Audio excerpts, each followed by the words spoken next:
Hello everyone, welcome to Social Justice Week and today's panel discussion, live from QUTV Studios and in front of a live studio audience. I'm Nora Baldner. Years before TikTok and Twitter, mass media helped mobilize citizens to tell their stories and to take action. Today we'll be talking about the evolution of media and social movements. Dr. Justin Coffey, Professor of History, and Dr. J. Matt Ward, Assistant Professor of History, join me to discuss how the media has played a strategic role in the fight for social justice. Our topics will include the Civil Rights Movement, QAnon, #Activism, GoFundMe, Change.org, and Facebook groups. Let's begin with Dr. Coffey and the history of media in the 20th century and the Civil Rights Movement. Thank you for joining us. Thank you so much for having me here today, Professor Valder and Dr. Ward. I'm very happy to be here. I'm going to be giving a talk here about the evolution of the media in the 20th and into the 21st century. I want to start out, actually, we are here in Quincy, and the newspaper is the Quincy Herald-Whig. And in the 19th century, newspapers were avowedly partisan. The newspaper, the Herald-Whig, took its name because they were a Whig paper. They were aligned with a particular political party. Beginning in the 20th century, journalism became kind of a profession. And like the legal profession or the medical professions, journalists got training, and journalists began to see their role as separate from opinion. That is, newspapers would report the news, but there would be places for opinions, the editorial page. And so newspapers such as the New York Times or the Quincy Herald-Whig would have news sections, and they would try to keep opinions from the news. And that was true when radio was developed in the 1920s. Radio stations would report breaking news, and then they might have commentators and such. And when you got into television, when the CBS, ABC, NBC had their television stations, then they were reporting the news and, again, trying to keep commentary out. Now, during the 1960s, 1950s and 1960s, when the Civil Rights Movement, really the modern Civil Rights Movement began, there were some journalists who said that there are not two sides to the civil rights story. One is right, one is wrong. And so when you saw African Americans marching and being hosed because they were marching or being attacked at Selma, a lot of journalists said no, the Bull Connor or the Alabama National Guard that are attacking the protesters at Selma. There aren't two sides of the story, they're simply one side. And you saw in the 1960s in particular, much of the media coming out and trying to advance the cause of civil rights. Now, at the time in the 50s, 60s, 70s, and 80s, there was kind of a broad consensus in the country about where most Americans got their news. There were three television networks, CBS, ABC, NBC. People turned in every night at 6:30 in the East or 5:30 at night to watch Walter Cronkite, Roger Mudd. And again, they saw their jobs as presenting the news in a very straightforward fashion. People got their local newspapers. I mean, everyone did. Every morning there was a newspaper outside and people read the newspapers. But again, there was an editorial page so people could get different points of view. What you began to see during the 1990s was the proliferation of really back to the 19th century with kind of a partisan or ideological spin on the news. The first and foremost you would see would be Rush Limbaugh with his excellence in broadcasting and radio news. Talk show hosts began to offer really kind of a right-wing perspective on the news. So you began to see a breakdown. Also, at the same time, there was a challenge that maybe we shouldn't trust anything. Now, skepticism of the media has always been high, of course there should be. But once the internet came along, and things like the Drudge Report showed up, people then could begin to pick and choose where they got their news sources. So instead of most Americans turning into Walter Cronkite at night, they began to click on things. And what we know this on is confirmation bias. A lot of Americans now only go to websites that confirm what they already believe and what they want to hear. When you add that in with Fox News, which came along and avowedly said, we are going to be a right-wing network, you now have a whole host of sources that say you shouldn't trust anything what the media reports except for us. And people begin to tune into those. What that does is it further and furthers polarization and ideological division. And then, because people are seeking out their confirmation bias, it leads to things such as conspiracy theories becoming accepted. And we've seen that. There's always been a kind of a conspiratorial edge to American politics. The book is C. Van Woodward, I believe, the conspiratorial something in American politics. What is it? It's not Woodward, it's Hofstadter. Hofstadter, yes. The paranoid style. The paranoid style of American politics. It's always been this way. But with QAnon and this bizarre conspiracy about this pizza shop in Washington, D.C., we saw how far it can go. And because we are now seeing even more of people cutting cable and a lot of people just not having a TV, they get their sources from the internet. They don't check to see if the sources are reputable, and they only go to things that, again, that they want to hear. So there has been an enormous breakdown in the way Americans get their news. You're not getting it from the Today Show, your local news, and then the evening news. You're getting it from the only things that you want to hear, which, again, when people are inclined to believe the worst, well, there are places you can go. And so when this guy shows up with a gun looking for a basement in a pizza shop after the election, that's just kind of a logical outgrowth of this polarization and an absolute decline in trust in the media, which the same people have fomented, saying we should not trust the media, we should not trust the media, we should not trust the media, and that's how we got here.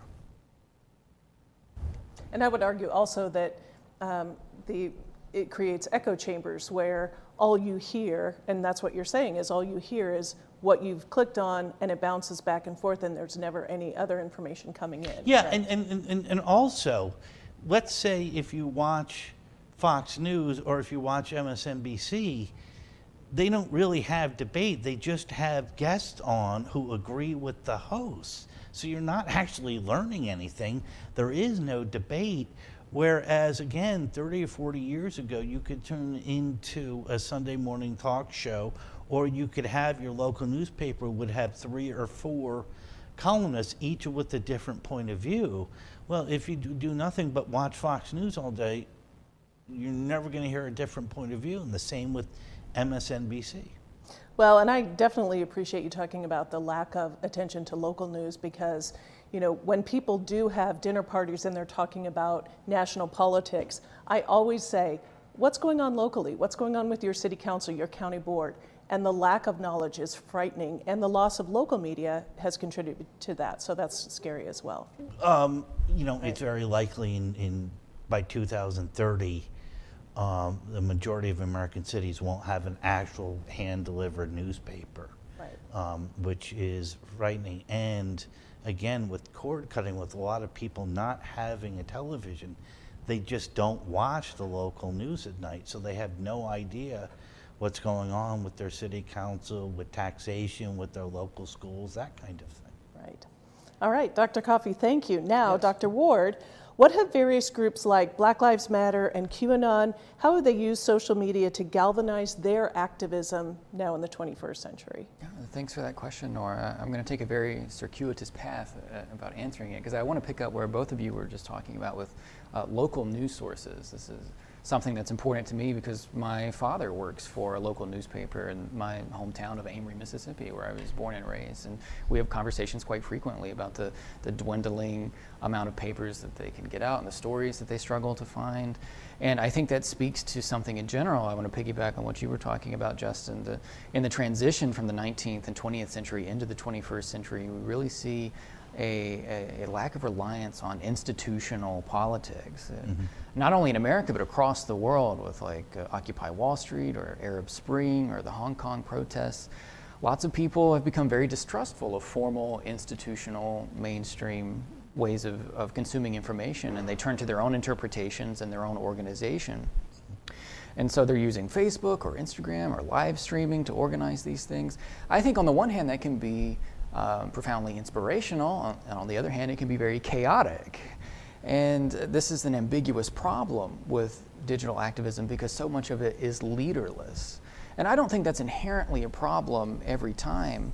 I do think, however, regardless of our political backgrounds or our beliefs, the recent waves of digital activism in the past few years should make us really think very critically about how we analyze information, how we implement action based on that information, and how we relate to one another as human beings.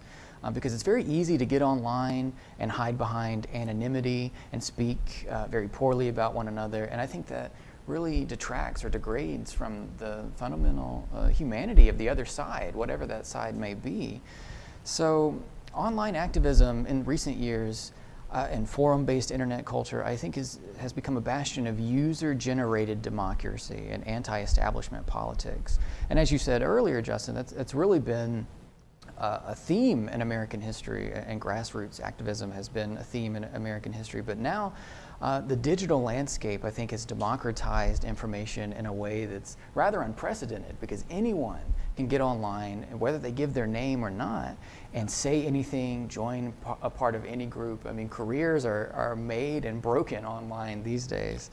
And some scholars call this Slacktivism or Clicktivism, you know, the idea that we can get online and post anything we want, like it, promote it, and then get this, you know, this dopamine rush, the simulation of participation that may or may not connect to real politics or reality itself, depending on your perspective. So social media allows us to take our internal narrative and digitize it and make it into something that everyone can access. And I think this meta-politics can be confusing for some people, because we've gotten to a point now where some of us may not be able to tell the difference between what's real and what is bathed in irony or detached from reality, because we might have some Americans live streaming events that they're going to, or as we've seen recently, incidents of police brutality, and then we have some other Americans that might perceive those individuals as crisis actors or participating in shock theater that's meant to undermine democracy.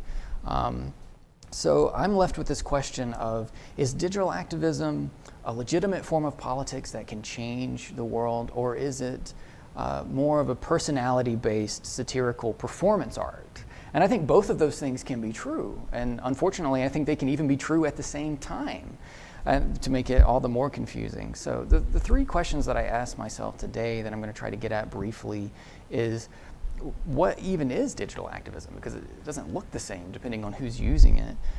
How useful is technology, and what are its limitations?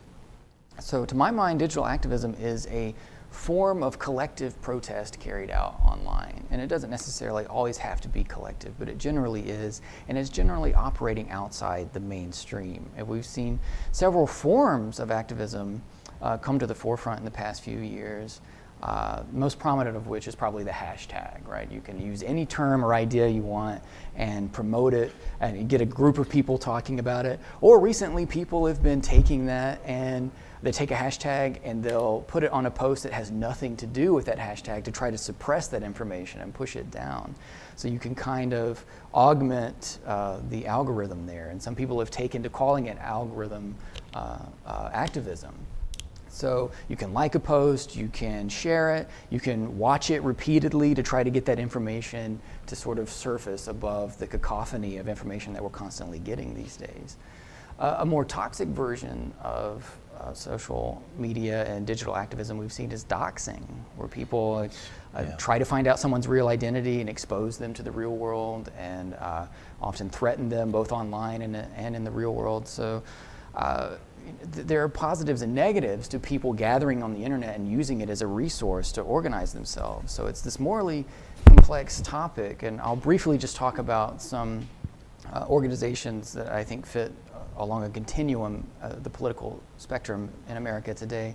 Recently, with the police brutality surrounding the killings of Philando Castile or George Floyd or Breonna Taylor, we've seen an outpouring of digital media and digital resources in pursuit of justice for them. And I've really been struck with how effective they've been, not only in visually documenting the incidents themselves, but also in showing us how the crusades of justice have unfolded since then. And I think that they're particularly successful in what they've been trying to do. On the other hand, digital activism can be disconcerting. I mean, we've already talked about QAnon. It's sort of like this thundercloud that has a multitude of conspiracy theories in it and sort of pulls everything into its orbit. I think that another prominent example is Pepe the Frog. You know, Matt Fury was a comic illustrator who created Boys Club, the comic, around 2009. He put that on his MySpace, and within 5 or 6 years, Pepe had become like the everlasting meme lord of the entire internet, and people on 4chan and other websites have begun to use that innocuous cartoon character to support some pretty drastic right-wing ideas. And once you put something on the internet, it's really hard to control where it goes. So this leads me to think about how useful can technology even be, because on the one hand we have this evidence. We have footage that people are recording at protests or at political rallies, and we can see what's going on. We don't have to rely on traditional news sources, and we can organize ourselves in ways that we haven't seen before. And that seems to be very egalitarian, right? It doesn't cost anything to start a Facebook account. It doesn't cost anything to start an Instagram account, and anybody can get online. But I think we need to think more critically about that, because there's some trickiness to that, right? Not everybody has a computer or a smartphone or a data plan or even access to the internet. And I don't know about you two, but I don't have time to be on the internet all day either. That's a resource that a lot of people have. They can just be on the internet all day trying to shape the discourse. And so to talk about digital activism as the pinnacle of politics, I think kind of ignores the material questions that are embedded in it. So we have to think more clearly about how useful technology is, but what its limitations are as well. That leads me to my last question. What are those limitations? I think, take smartphone witnessing, for example. People have been using that to document instances of police violence and rally people against that and reform that issue, and I think that's important and very critical. On the other hand, it does invite people to sort of participate in this dark spectacle of state violence, where they consume these images, but they don't necessarily have an articulate pathway toward reform. And we have an abundance of misinformation in the world too, regardless of the live streaming that occurs. We have people that comment on this endlessly and turn it into memes, and there's a lack of accountability for how we're thinking about information, regardless of what the subject is. And some people even commodify their perception of information and the way that they share that information, that's often referred to as virtue signaling. And some people use their position to sort of denigrate others and say, I have the best way to present this. So I want to wrap up by saying we need to be guarded about digital activism. It has profound possibilities that I think are excellent. It also has tragic consequences if we're not responsible with it. So I think we need to use technology as a stepping stone toward expanded human dialogue and personal interface, because at the end of the day, the anonymity of the internet only gets us so far. So I'm going to turn it over to you, Nora. I think this, what both of you have said, is really exposes the extreme need for media literacy. And if we start in elementary school, it needs to start there, excuse me, and I know that there are a lot of programs that are starting media literacy, and a lot of schools are starting media literacy in early, schools and early grades. So I think that's what you both have said definitely points to that, need in our society for sure. So I get to join the conversation with a couple of positive examples of digital activism. It has been around, as you both have indicated, for quite some time. It's just the mechanism and the way that it has been distributed. It's gotten faster and it's gotten easier, right? So I want to talk about a couple of examples of the positive force of social activism and really how it's changing the way that we connect with each other. So first, just to back up for a minute, I want to talk about advertising and marketing on social media. So the goal of social media and marketing is to sell a product, right? So if I'm selling shoes, I'm going to be using compelling images and text to show you my product, to get you to buy it.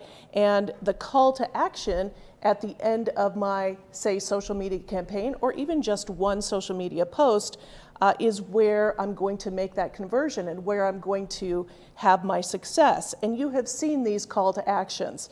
So, click here, order now, buy this, share this, right? That's a call to action. That's a digital activist call to action with, some capitalistic goals there. In activism, the call to action sounds a little bit different. So it's sign this petition, join our movement, or donate here. So same mechanism, same call to action, it's just pointing in a little bit different direction. So when you sell something, on social media, that is called a conversion. When someone clicks on your link and people who are analyzing the marketing campaign behind it, that's called a conversion. Social activism actually creates conversions when people show up and when they sign up and when they donate. So the different platforms definitely have different nuanced operation and execution. So a call to action on Facebook doesn't necessarily look exactly like a call to action on TikTok or Snapchat or Twitter, but again, the end result is the same. So I'd like to talk about one example that we used at Quincy University, the Justice for Jazz rally in Washington Park. Now this was the spring of 2021, I believe. It's an example of a social media call to action. Jasper Evans was a student at Quincy University at the time. She was assaulted at a local bar. She reported it, and a subsequent arrest of the bar owner at the time occurred. Many community members shared the pictures of Miss Evans after the assault. News organizations covered the story, and community members reacted. The video that you just saw of the rally in Washington Park showed the support for Evans. They brought signs, they marched in the park, and they actually they marched from Washington Park all the way to the barn. That was the name of the establishment at the time. I think it has changed names since that. But the event was organized and promoted and shared on social media. And you can see there was quite a crowd there at Washington Park when this rally took place. Facebook groups is a way of organizing people around causes and interests, and it's one of the main tools that people are now using to rally support and get people to come to events, just like this Justice for Jazz rally that you are seeing right here. You probably recognize people there. This is another example of really local activism. So it is, taking something that happened in a local community, using social media to put a location to the rally and to the effort and to have people congregate there. So another local and contemporary example as well is a similar rally held in Washington Park in support of a rape victim. She went public with her story after an Adams County judge reversed his decision to convict the man arrested for the assault. In this case, there was actually international media attention to Cammie Vaughn's story. Social media and digital communication spread this Adams County case worldwide. So just like in the Justice for Jazz rally, there was also a march in Washington Park in support of Cammie and also to raise awareness about sexual assault issues. Both rallies, people showed up because they saw this activity and they clicked on a call to action on social media. Digital activism also can benefit fundraising and it can provide political pressure. So GoFundMe pages have been used for everything from paying to college to paying for medical bills. Digital platforms make it really easy to give money to political campaigns and not-for-profits and also community fundraisers. So one more example of digital activism uses Facebook and Change.org. Change.org is a platform that supports the power of the petition, right? We seem to have lost that a little bit where people would go door to door and say, would you sign my petition? We can get this on the November ballot, but it has gone digital as well. Groups can create the petition, they collect signatures for a show of support, and then they also can collect money. Most of the time the money is used there to boost that social media presence. So you're kind of almost paying for advertising for the petition itself. So in Quincy, there is a group called the Safe and Livable Housing Committee, and they are using both Facebook and also Change.org to raise awareness about the lack of oversight for unsafe and unlivable housing in Quincy. The Change.org petition currently has about 164 signatures, digital signatures, trying to get people locally to be active. And they are asking for a rental inspection ordinance in Quincy. So that petition would then be presented to, say, the local governing bodies, the local city council here to urge those representatives to make a change. Also, the Change.org petition calling for the resignation of the Adams County judge got 25,000 signatures. That's mostly because the media went international, it went everywhere. So those are just a few snapshots of local and current digital activism, the desire for people to work together to support a cause, to right a wrong, to shine a light in dark places. It's been the same for years, but it's just the way that we're doing it is now more widespread and a little bit more public. So that's kind of my addition to what you both have been talking about, and I appreciate your insights on kind of how we got to this point. Now we would like to open up our discussion to our studio audience here. We've got some students at QUTV Studio, and I'm going to toss it to someone who has the first question, Madison Norris. All right, so I'm Madison Norris, and I'm a QUTV reporter, so I will be helping channel the questions. So the first question for the panel would be, how can our generation take these learned lessons from the media and start turning them into positive change? J-Matt, that's a great question. See, my generation, I'm a millennial, got in a lot of trouble for spending too much time online, but now I feel like with Gen Z, it's a thing that's pretty celebrated because they coordinate and communicate there very effectively. I don't know if there's any specific lessons that we've learned just yet, because I feel like we're kind of learning as we go still, especially in light of recent developments since 2016, of like how do we deal with politics and opinions and the internet all going at once. My biggest response to that would be check your sources, check your sources, check your sources. I would agree with that too, and don't ever post anything that you haven't verified, that you haven't vetted, that you know to be true. And you know, obviously, and this generation actually is really good about being careful on social media, so I don't see a real effort to try to dissuade or to try to pull the wool over anyone's head. But I guess my advice would echo yours, and just make sure that what you're sharing, what you're doing has a positive outcome, because it can be very effective. You just have to make sure it's real and true and back it up with facts. All right, so next question. Please first state your name. My name is Evan White. And then what would your question be? My question is, with the history that we've talked about, how could it be used for today's activism? Well, I think if you look at the 1950s and 1960s, the civil rights movement, the nonviolent approach was used as a strategy partly because the images were so horrifying of, demonstrators being attacked that it actually molded public opinion in that a lot of people who might have not have been particularly sympathetic to the civil rights movement became so. And so the same kind of something that J. Matt was talking about, you just have to channel your beliefs into kind of the right way, using the right methods instead of it. I forget the word you used, but there was something you said. It can, if it's used incorrectly, it can turn people against you. All right, so moving right along, we have another question. First state your name.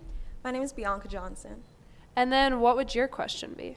My question is, how did groups like Black Lives Matter and QAnon change the way national movements operate? Again, I feel like that's, we're figuring that out as we go. I'm not sure anybody quite knows what the digital landscape and the political landscape is going to look like from this point moving forward.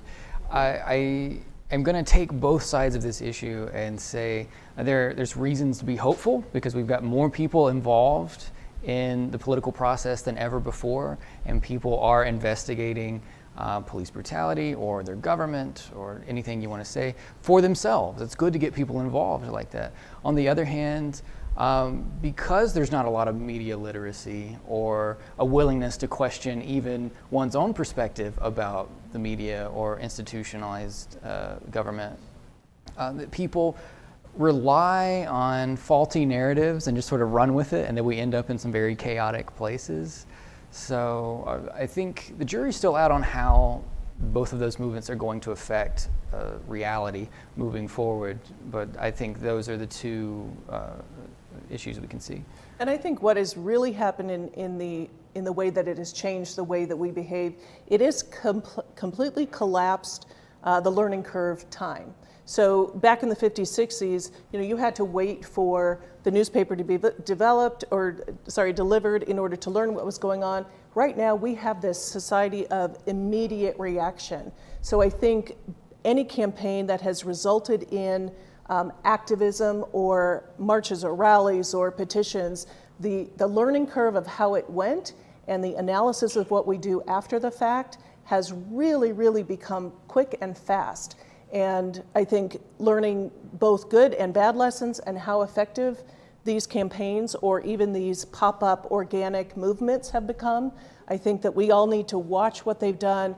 How did society behave? What were the lessons learned after? You mentioned the Pizzagate earlier, Justin, and I think that was a huge learning curve, that someone could get so irate from watching something on social media that they would physically go to a pizza shop with a shotgun. That was incredible. Yeah, Maddie. All right, so on to our next. State your name. Jay Hamill. And then what would your question be for the panel? How did movements get going before social media? Well, take the civil rights movement. In 1960, a group of 4 students at North Carolina A&T were sitting around one evening saying, how do we advance civil rights? They decided, why don't we go to a local Woolworth, sit there, and wait for us to get served? Word of mouth then spread. The answer is very slowly, but they could pick up over time very quickly because people would see images in the newspapers and then with the radio and television, things like that. But there were things like direct mail, those are kind of things. But most movements actually started in a very small, with very small groups of people, and then mushroomed.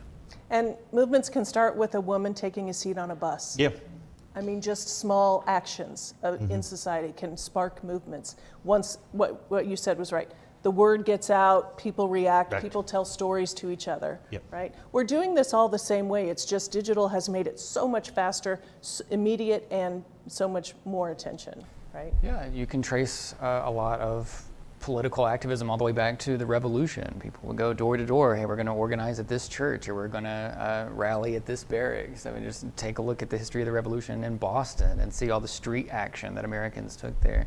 It's really just kind of grown from there. I'll credit Thomas Jefferson and the Anti-Federalists for really getting the press going as a partisanized part of American politics in the 1780s and 90s. So, as you've said a few times, what we're seeing today is not really anything new. It's just the pace of it is so bewildering. All right, panel, so we have a couple more questions for you. Please state your name.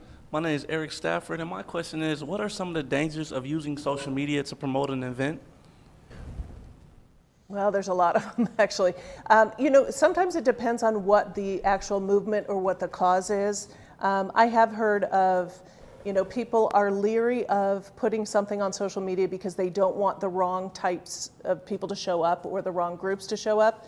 We saw this a lot. Actually, we saw this in Quincy, just after the election of 2016, and someone would say, let's go have a freedom rally in Washington Park, but they didn't want protesters of the protest to show up, so they were limiting the audience on social media.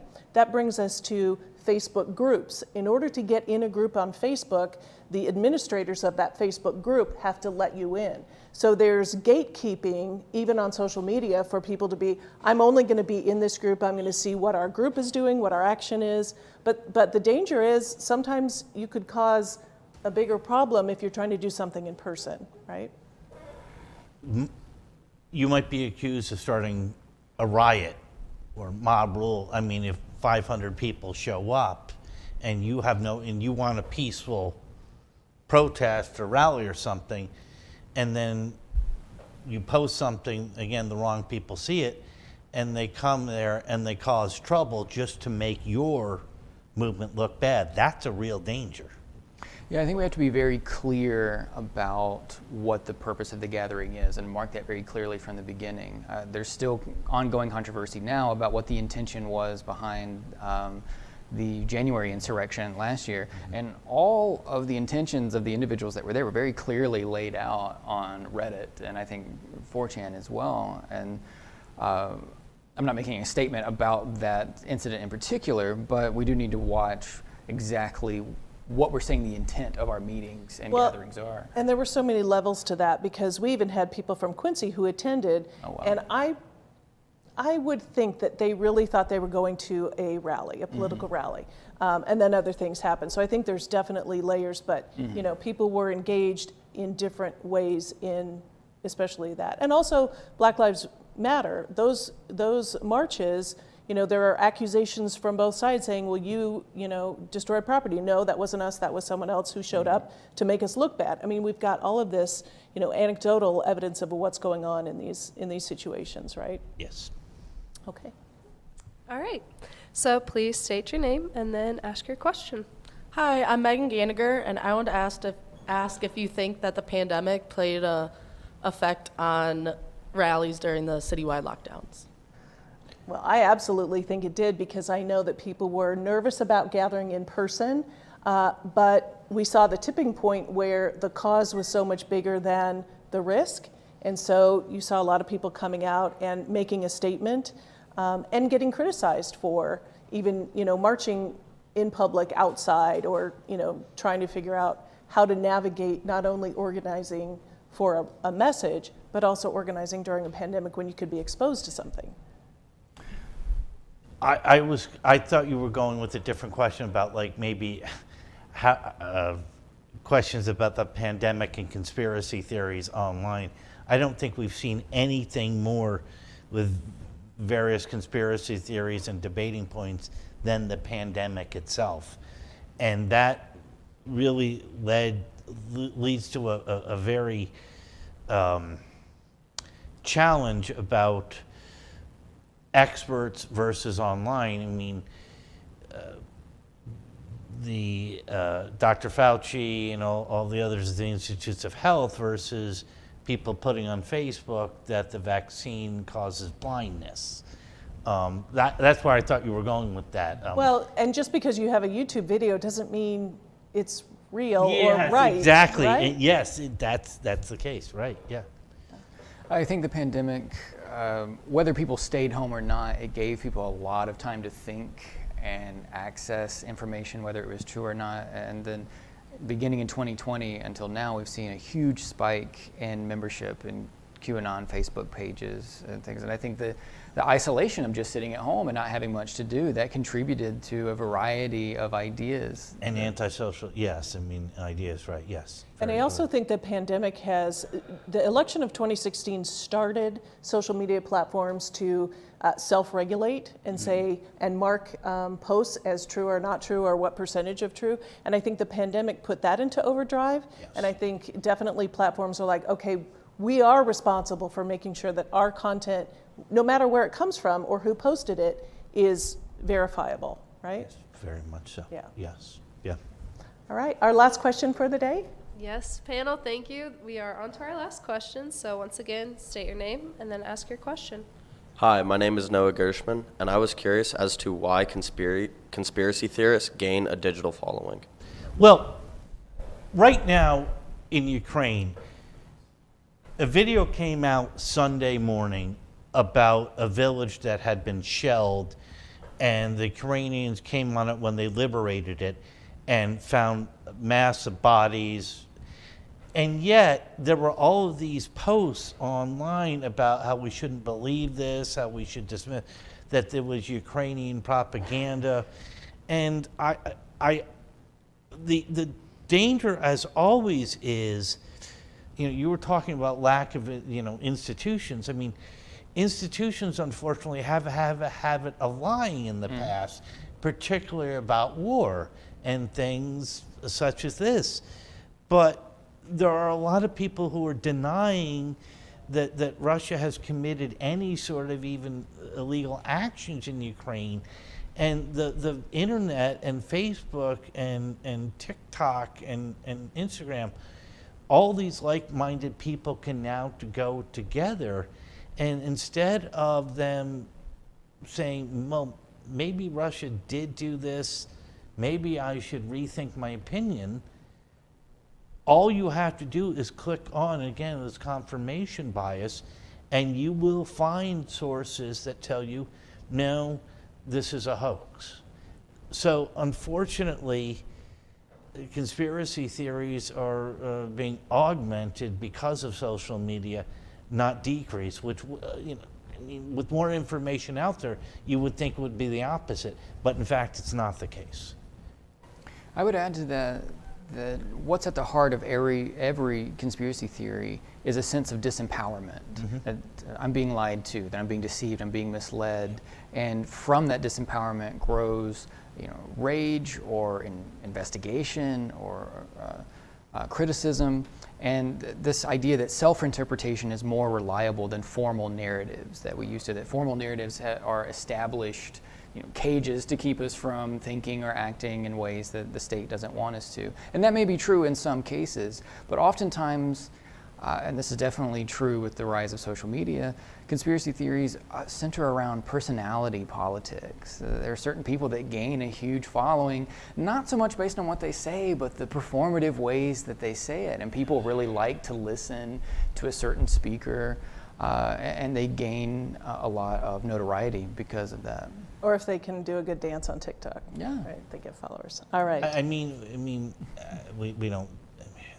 There are particularly 3 or 4 people out there who have just become celebrities and they're just peddling things like student shot at an elementary school in Connecticut was a hoax. Dangerous. Dangerous. Dangerous. Yes. Right. Well, thank you to Misha Ferguson-Smith for organizing this Social Justice Week. Thank you to our studio audience for excellent questions. And thank you to Dr. Coffey and Dr. Ward for joining us today. Find us on social media, and one thing I can say is that if you follow QUTV, everything we broadcast is true. So follow us on QUmedia.net. For everyone here at QUTV, have a great day.